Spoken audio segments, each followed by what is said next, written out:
د کانکور ازموینې بشپړه پیژندنه.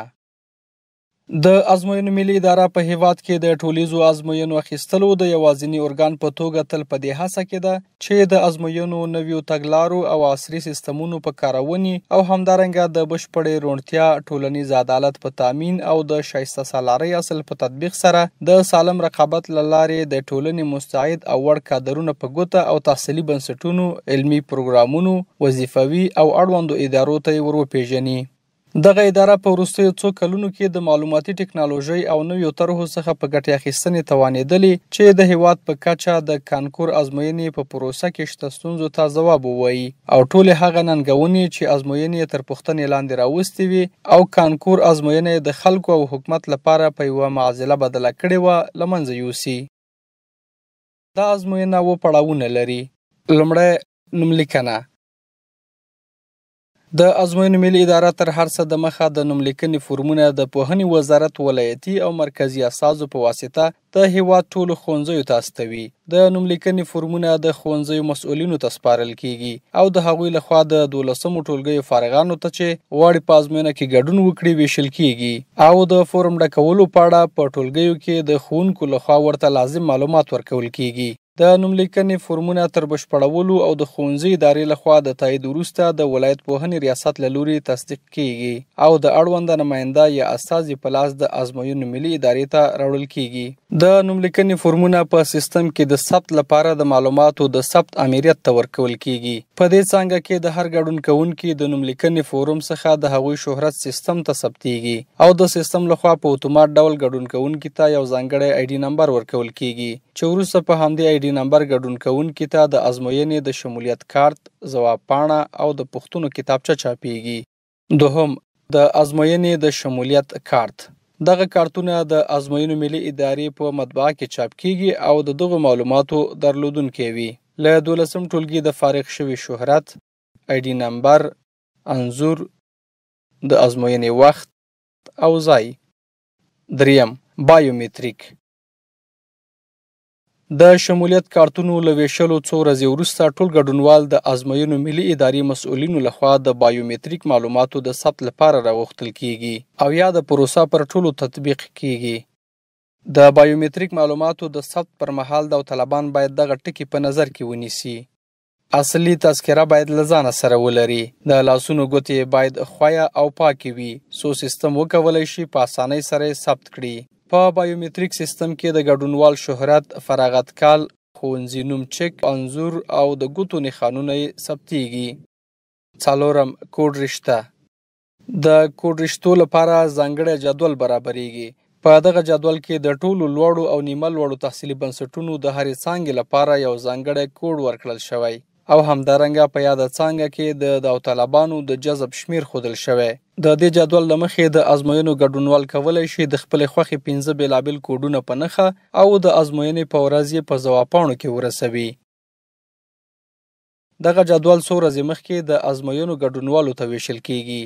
د ازموینو ملي ادارې د پلان سره سم چې د ازموینو د پیل په اړه د پوهنې وزارت سره په تفاهم تنظیمیږي. د ازموینو د شمولیت کارتونه له ازموینو څو ورځې مخکې ټولو ولایتونو ته استول کیږي او په ښوونځیو کې د 12مو ټولګیو فارغانو ته چې د ازموینې لپاره یې د نوملیکنې فورمونه ډک کړي وي ویشل کیږي. پنځم، پوښتنپاڼه. د پوښتنو کتابچه. د پوښتنو کتابچه د کانکور ازموینې مهم چاپي سند دی او د هر ګډون کوونکي لپاره جلا د هغه په آی ډي نمبر سره چاپیږي. دغه کتابچه د 164 څلور ځوابه پوښتنو درلودونکې ده چې پکې 43 پوښتنې د ریاضیاتو، 42 پوښتنې د طبیعي علومو، 39 پوښتنې د ټولنیزو علومو او 14 د السینې یا پښتو او دري او همدارنګه د جیولوژي اړوند پوښتنې شاملې دي.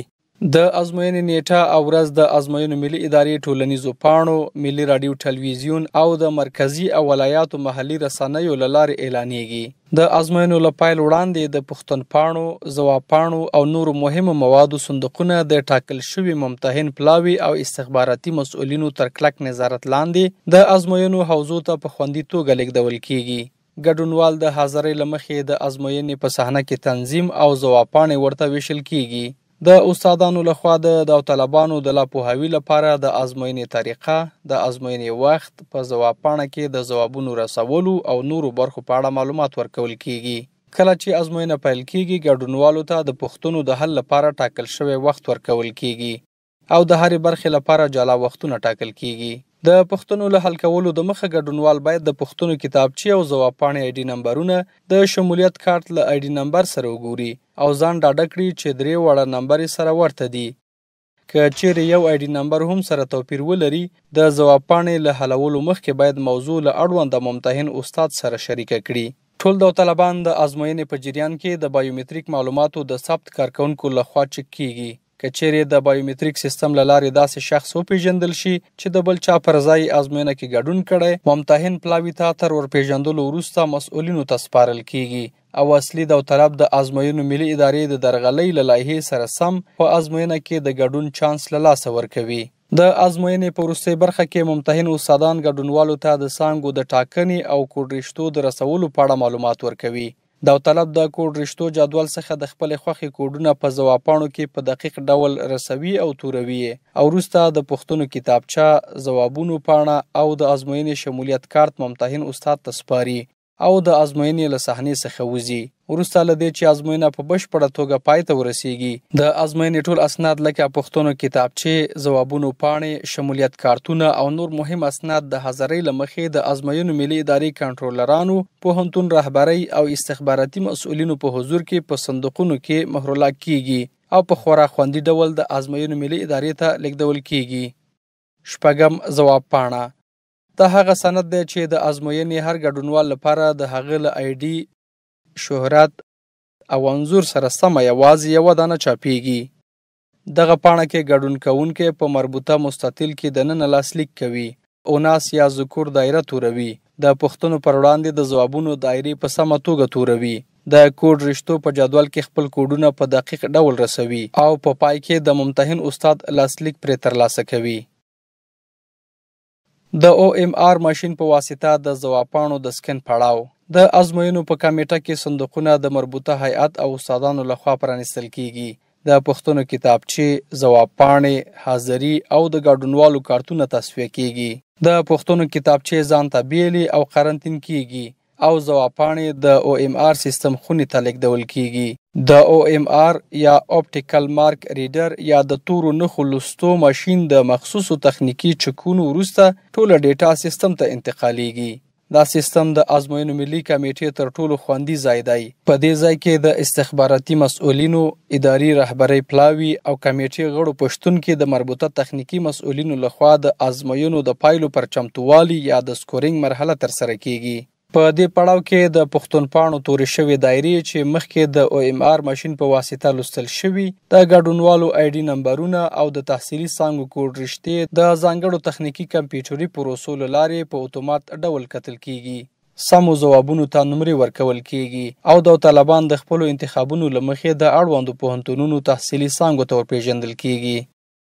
9. پایلې د سکورینګ پړاو نه وروسته د ازموینې پایلې بشپړېږي او د مطبوعاتي کنفرانس له لارې اعلانېږي.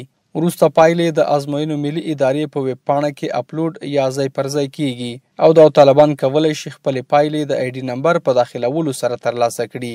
وروسته له دې چې د ازموینو پایلې اعلان شي، د ازموینو ملي ادارې لخوا هر تحصیلي بنسټ ته د ورپېژندل شوي محصلانو لیستونه ترتیب او د نوملیکنې لپاره اړوند بنسټ ته لیږل کیږي. نوي محصلان باید په لومړیو 10 ورځو کې د نوملیکنې لپاره تحصیلي بنسټ ته مراجعه وکړي او خپل درسونه پیل کړي. که محصلان تر لومړیو 10 ورځو نوملیکنې ته حاضر نشي، د تحصیلي بنسټ لخوا منفک کیږي. دا یادونې وړ ده چې هر کال د کانکور ازموینو څو تنه مخکښان چې تر ټولو لوړې نمرې ترلاسه کوي، د ازموینو ملي ادارې، لوړو زده کړو وزارت او د افغانستان اسلامي امارت مشرتابه له لوري د ډالیو په ورکولو سره ستایل کیږي.